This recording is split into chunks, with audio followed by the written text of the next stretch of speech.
नमस्कार बच्चों, मैं डॉक्टर लक्ष्मी तिवारी, हिंदी विभाग, मड़वारी कॉलेज, रांची। बच्चों, मैंने पिछले क्लासेस में आप लोगों को हिंदी कोर बी का पाठ पढ़ाई थी। पाठ का शीर्षक है सूरदास का पद।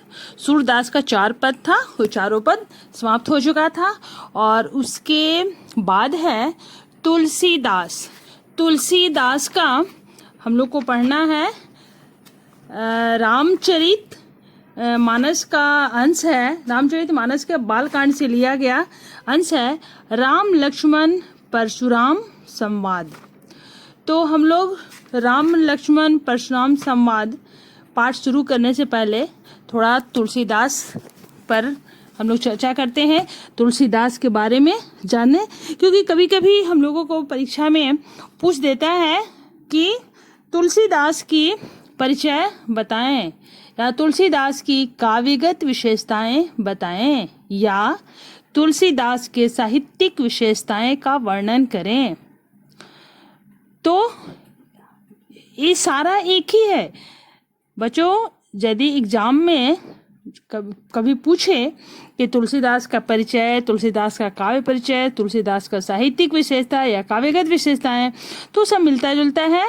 और साहित्यिक और जब काव्यगत विशेषताएं पूछा जाता है तो काव्यगत में काव्य के बारे में, यानी उनकी कविता के बारे में, साहित्य के बारे में, ये दोनों एक ही है, या तो काव्यगत या साहित्यिक, ये दोनों एक है। और कवि का परिचय यदि पूछा जाता है तो कवि का परिचय में उनका जन्म मरण, पढ़ाई लिखाई, शिक्षा दीक्षा वगैरह वगैरह जो हो, और कुछ कुछ रचनाएं भी लिखना होता है। तो पहले हम लोग तुलसीदास के बारे में जानें। तुलसीदास का नाम आप लोग भी सुनी होंगी। तुलसीदास का जन्म हुआ है उत्तर प्रदेश के बांदा जिले के राजापुर गांव में सन 1532 में हुआ था। लेकिन विद्वान उनका जन्म स्थान सोरो भी मानते हैं। सोरो जगह का नाम है। तुलसी का बचपन, यानी तुलसीदास का बचपन बहुत ही संघर्षपूर्ण बीता था। जीवन के प्रारंभिक वर्षों में ही माता पिता से उनका विछोह हो गया था। कहा जाता है कि गुरु कृपा से उन्हें राम भक्ति का मार्ग मिला। वे मानव मूल्यों के उपासक कवि थे। राम भक्ति परंपरा में तुलसीदास अतुलनीय हैं। रामचरितमानस कवि के अनन्य राम भक्ति और उनके सृजनात्मक कौशल का मनोरम उदाहरण है। उनके राम मानवीय मर्यादाओं और आदर्शों के प्रतीक हैं, जिनके माध्यम से तुलसीदास ने नीति, स्नेह, शील, विनय, त्याग जैसे उदात्त आदर्शों को प्रतिष्ठित किया है।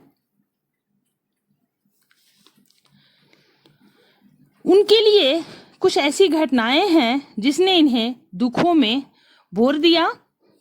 युवावस्था में पत्नी की फटकार ने उन्हें वैरागी बना दिया। उन्होंने सन 1574 ईस्वी में अयोध्या में रामचरितमानस की रचना प्रारंभ की। बाद में इसका कुछ अंश काशी में भी लिखा। रामचरितमानस उत्तरी भारत की जनता के बीच बहुत लोकप्रिय है। मानस के अलावा, यानी रामचरितमानस के अलावा, तुलसीदास ने अन्य रचनाएं भी की, जैसे कवितावली, गीतावली, दोहावली, कृष्ण गीतावली, विनय पत्रिका आदि उनकी प्रमुख रचनाएं हैं। अवधी और ब्रज दोनों ही भाषाओं में उनका समान अधिकार था। सन 1623 में काशी में उनका देहावसान हुआ, यानी मृत्यु हो गई। तुलसीदास ने रामचरितमानस की रचना अवधी में की और विनय पत्रिका और कवितावली की रचना ब्रज भाषा में की। उस समय प्रचलित सभी काव्य रूपों को तुलसीदास की रचनाओं में देखा जा सकता है। रामचरितमानस का मुख्य छंद चौपाई है तथा बीच बीच में दोहे, सोरठे, हरिगीत का तथा अन्य छंद भी पिरोए गए हैं। विनय पत्रिका की रचना गेय पदों में हुई है, यानी गेता शैली में हुई है। कवितावली में सवैया और कवित छंद की छटा देखी जा सकती है। उनकी रचनाओं में प्रबंध और मुक्तक दोनों प्रकार के काव्यों का उत्कृष्ट रूप है। तो अब हम लोग देखते हैं राम लक्ष्मण परशुराम संवाद। पंक्तियां को आप लोग देखें।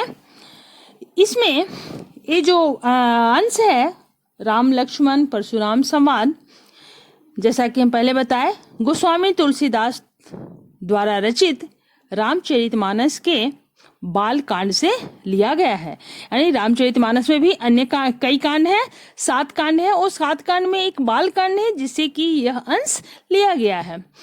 यहाँ सीता स्वयंवर में शिव धनुष भंग के बाद परशुराम मुनि को जब यह समाचार मिलता है तब क्रोधित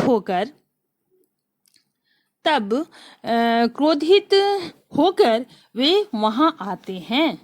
शिव धनुष को खंडित देखकर उनका क्रोध और अधिक बढ़ जाता है। राम के विनय और मुनि विश्वामित्र के समझाने पर तथा राम की शक्ति की परीक्षा लेकर अंततः उनका क्रोध शांत होता है। इस बीच राम, लक्ष्मण और परशुराम के बीच जो संवाद हुआ उसी प्रसंग को यहाँ प्रस्तुत किया गया है।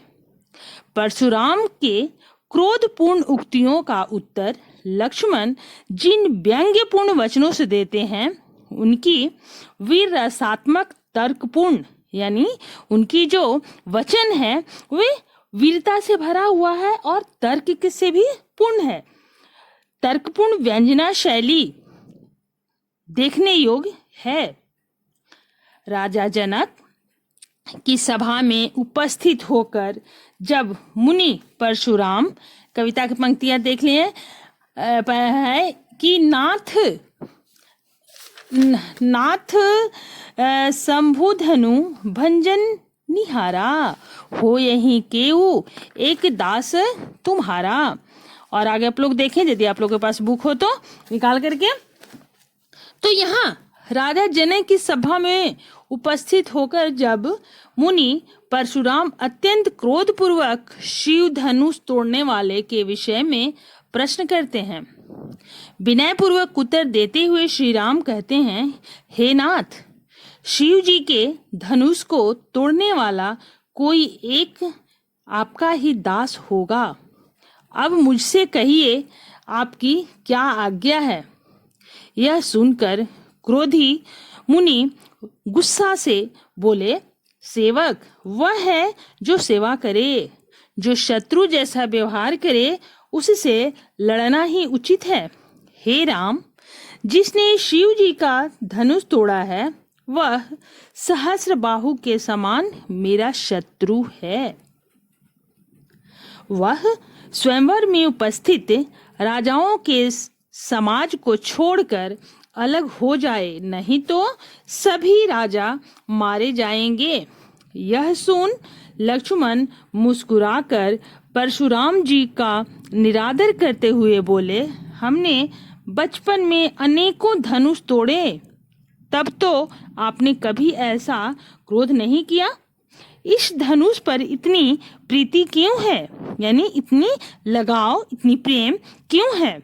यह सुन क्रोधित होकर परशुराम जी बोले, अरे राजपुत्र, क्या तेरा काल आ गया है जो संभाल कर नहीं बोलता। यह शिव जी का धनुष जिसको समस्त संसार जानता है, क्या उन्हीं धनुषों के समान है। धन्यवाद।